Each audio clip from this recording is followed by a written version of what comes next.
BRS party అంటుంది, BRS party అడ్డుకుందని Congress party అంటా ఉంది. సో ఏం జరుగుతుంది తెలంగాణ రాష్ట్రంలో? ఫస్ట్ రవి గారు, యోయో టీవీ వ్యూవర్స్కి అందరికీ గుడ్ ఈవినింగ్ అండి. యా రైట్, ఏం జరుగుతుంది తెలంగాణ రాష్ట్రంలో అంటే ప్రజలు కాంగ్రెస్ పార్టీకి పట్టం ఇచ్చారు.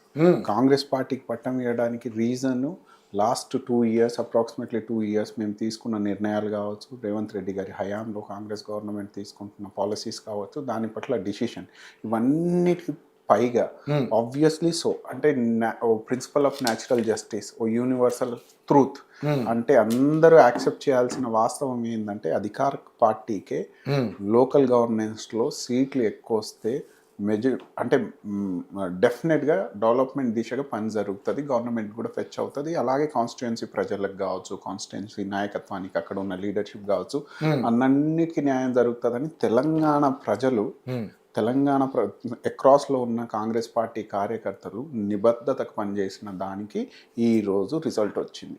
దానికి కంగ్రాచులేషన్ చెప్పాలి. సెకండ్, మీరు వచ్చేసి క్యాంప్ రాజకీయాలు కావచ్చు, రైట్, ఇండిపెండెంట్ గెలుపు ఎవరైతే పొందారో అభ్యర్థులు కావచ్చు, మనం ఒక ఫ్యాక్ట్ చూసుకోవాలి. ఇండిపెండెంట్ అభ్యర్థులు పెరిగారు అంటే డెమోక్రసీని దాని విలువ అర్థమవుతుంది తెలంగాణ రాష్ట్రంలో అన్నది మనం అబ్జర్వ్ చేయాలి. అది ఒక మంచి విషయం, అన్ని పార్టీల మీద ఉంటాయి. దాని విధంగా అంటే నేనేమంటున్నా అంటే ఇండిపెండెంట్ అభ్యర్థికి కూడా ఒక యూనివర్సల్ ట్రూత్ అర్థమై ఉంటుంది కదా, అధికార పార్టీకి సపోర్ట్ ఇస్తేనే కదా వాళ్ళ వార్డులలో డెవలప్మెంట్ జరుగుతాయి. కానీ మీరు ఇప్పుడు నంబర్స్ రూపంలో చూద్దాము. నేను ఇక్కడే స్టాట్ చూడండి. మున్సిపల్ కార్పొరేషన్ వార్డులో ఐఎన్సీకి 191 వచ్చింది, అంటే కాంగ్రెస్కి 191 వచ్చింది. బీఆర్ఎస్కి బీజేపీకి కలిపి కొట్టిన 150, 130 దాట్ల. అంటే నేను వీళ్ళిద్దరు ఒకటి అనట్లే, మళ్ళీ అదే సపరేట్గా నంబర్ చేస్తున్నా. అంటే అధికార పార్టీ గెలుచుకున్న దాంట్లో వీళ్ళు 25% కూడా తీసుకురాలేకపోయారు. రైట్, వీళ్ళు ఎలాంటి రాజకీయాలు అంటే చాలా ఏళ్ల నుంచి ఇగో మేమే మెయిన్ అపోజిషన్ అని బీజేపీ క్లెయిమ్ చేస్తుంది. మెయిన్ అపోజిషన్ ఉన్న నాయకుడు, లీడర్ ఆఫ్ ది అపోజిషన్ అసెంబ్లీకే రాడు. మరి రిజల్ట్ ఎలా ఎక్స్పెక్ట్ చేస్తారు? ఇప్పుడు మీరే చెప్పండి రవి గారు, leader of the opposition absent, బీఆర్ఎస్కి మీడియా సెల్ ఒకటి ఉండి ఉంటుంది అక్కడ బీఆర్ఎస్ తెలంగాణ భవన్లో, బీఆర్ఎస్ భవన్లో, అందులో ఏకధాటిగా పర్ఫార్మెన్స్ ఇస్తూ ఉంటారు కేటీఆర్ గారు, హరీష్ రావు గారు, రైట్, మన శ్రీనివాస్ యాదవ్ గారు, పాడి కౌశిక్ రెడ్డి గారు. కానీ అసెంబ్లీకి వచ్చి వాస్తవాలు మాట్లాడారు. దానికి వాళ్ళు ప్రజలు గుణపాఠం చెప్పారు. కానీ ఇప్పటికీ చూడండి ఎంత హుందాగా క్లెయిమ్ చేస్తుంది బీఆర్ఎస్ పార్టీ, మేమే మేజర్గా గెలిచామని. రైట్, ఇలా సంకలు కొట్టుకోవడం తప్ప అవస్థలు అవన్నీ. నిజానికి కాంగ్రెస్ పార్టీ మీద మరింత బాధ్యత పెరిగింది. ఇప్పుడు ఈ లోకల్ గవర్నెన్స్లో మాకు ఇంత మెజారిటీ వచ్చినందుకు హైకమాండ్ కూడా అప్రిషియేట్ చేసింది. దాంతోపాటు మేము తీసుకోవాల్సింది రెస్పాన్సిబిలిటీ, మరింత నిబద్ధతగా రాబోయే రోజుల్లో తెలంగాణ హితానికై, తెలంగాణ ప్రజానికానికై డెఫినెట్గా కాంగ్రెస్ పార్టీ పనిచేస్తుంది. అంటే మీరు ఇక్కడ ఒకటి చూడాలి, Congress party policies 42% BC reservation కావచ్చు, ఎస్సీ క్లాసిఫికేషన్ కావచ్చు, సన్న బియ్యం కావచ్చు, 200 యూనిట్స్ కావచ్చు, ఫ్రీ బస్ కావచ్చు, ఇవన్నీ నెగ్గాయి అని అర్థం.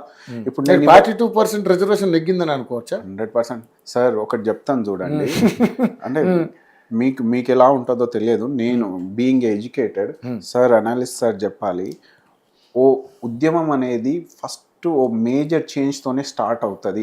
బీసీ 42% అని మేము ఈరోజు నినాదం తీసుకున్నాం కదా, major BC vacant with they be 60-70%, 90% పాపులేషన్లో వాళ్ళు ఉన్నప్పుడు రేపు సీఎం, పిఎం, గ్రౌండ్ స్థాయి వరకు BC, SC, ST, so called round table community నుంచి వస్తుంది.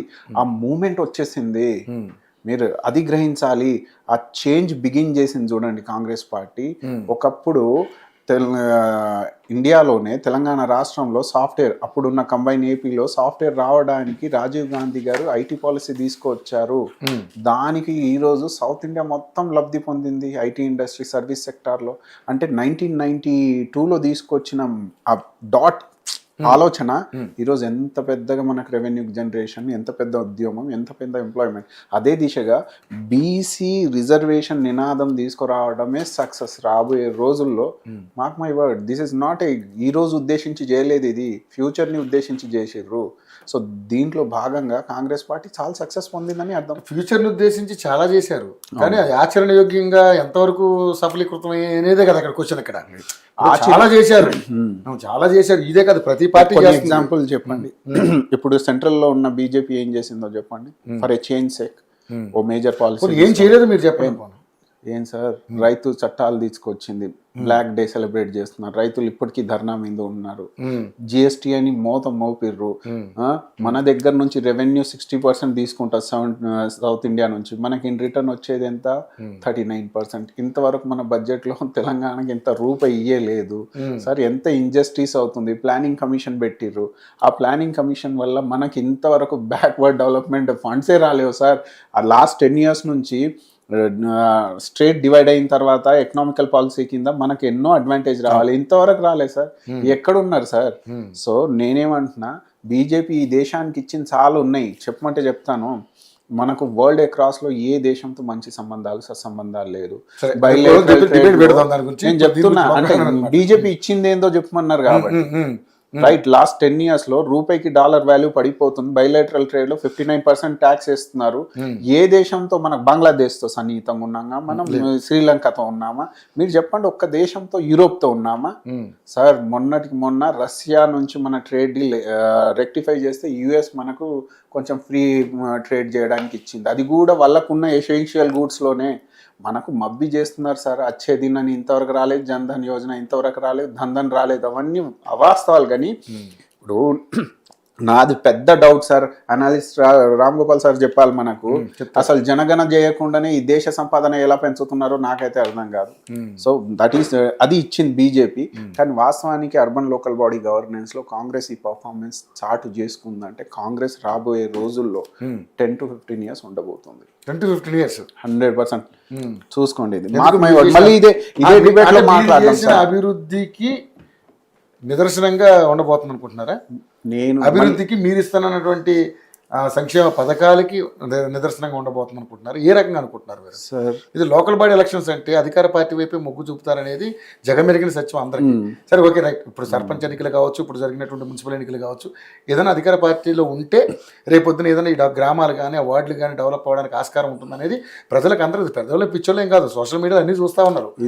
ఇది ఒక సైడ్ ఆర్గ్యుమెంట్ అయితే, మీరు యాక్సెప్ట్ చేయాల్సిన ట్రూత్ ఏంటి, ఏ పార్టీ అయినా, కాంగ్రెస్ పార్టీ అయినా, బీజేపీ అయినా, అది బీఆర్ఎస్ అయినా సార్, హానెస్టీ లెవెల్, వాస్తవానికి హానెస్ట్గా ఎవరు మాట్లాడుతున్నారు, ఎవరు తాపత్రయపడుతున్నారు తెలంగాణ నవనిర్మాణానికి అన్నది చాలా ఇంపార్టెంట్.